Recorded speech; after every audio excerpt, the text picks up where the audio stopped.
Hi, my name is William Wright. I'm going to be giving an informative speech on Major General Wilbert Pearson and how he helped the United States turn the tide again in the Cold War against Russia. At the time of this mission, there was a major space race going on between the United States and Russia. Russia had been launching satellites into orbit that could have been militarized. The U.S. government, struggling to find a situation, called on the Air Force and the government organization NORAD to find a missile or some sort of device that would neutralize satellites in instance of an emergency. So they called on no other than the top of the class Major General in the Air Force, Wilbert, call sign Chubby Pearson. And they used the fastest airplane still today in the fleet, known as the F-15 Strike Eagle, and the mission was to, again, use a missile that would make it not only through orbit, but to the target and sending it back to the Earth. By doing so, there were many calculations that needed to be done, and plenty of preparation to go about this mission. The plane had to be in perfect unison with the orbit of the satellite in order to get a hit. The satellite at any given moment was traveling at about 25,000 miles an hour. The F-15 at top speed can travel about 15 to 1,600 miles per hour, which is the same as Mach 1.3. The missile in production was the ASM-135 air-to-space missile. It was a one-of-a-kind missile. It was capable of traveling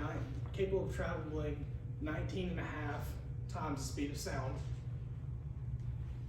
or 20,000 miles an hour.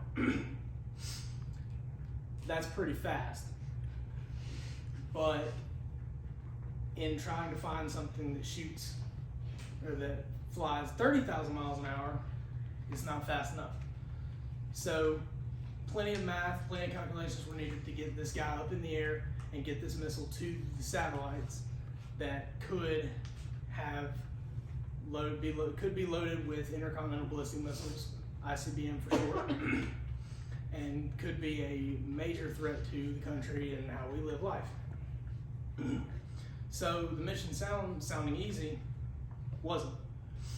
They had to get a guy up in the air, get him moving fast enough to where he could launch this missile with about a 350-mile lock-on range. Doing so was nowhere near easy, but neither is anything the United States Air Force does.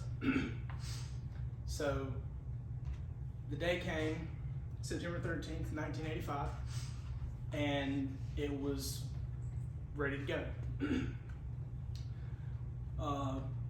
Major Pearson took off that morning from California and headed straight to the Pacific Ocean because there are laws in place saying you cannot go over Mach 1, which is about 650 miles an hour out of the 1,200 that he needed to fly this mission correctly without the satellite traveling over the country and potentially harming U.S. citizens on its way down. Getting over the Pacific Ocean again would give him the opportunity to pass Mach 1, which was needed to get the plane in position to destroy this target.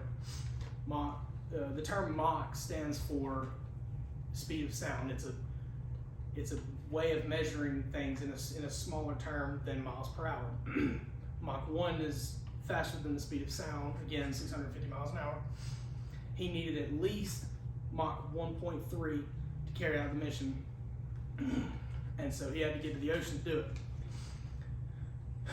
He ended up achieving about Mach 1.2, which was about 800 to 900 miles an hour, and that's what got him up to climb at about 30,000 feet. Once he got there, he had to find the target, lock onto the target, and fire the missile all within about 5 to 6 seconds of the orbit. And once he got to about 35,000 feet, the target was locked, and at about 38,000 feet, the missile was fired. And the missile traveled for about 10.5 to 11 seconds before making impact on the discontinued United States satellite, showing not only Russia, not only the United States, but the whole world that an airplane traveling in the sky could take down something in orbit if needed. Therefore, canceling any Russian plans to arm satellites or to militarize anything in orbit, because we would just simply blow it up. And after the satellite had been destroyed, the plane made its way back to the country and back to the airstrip, where it made its final approach on the airstrip and came down for a good, easy landing, completing the mission, not harming the pilot. All was well. Thank you for listening.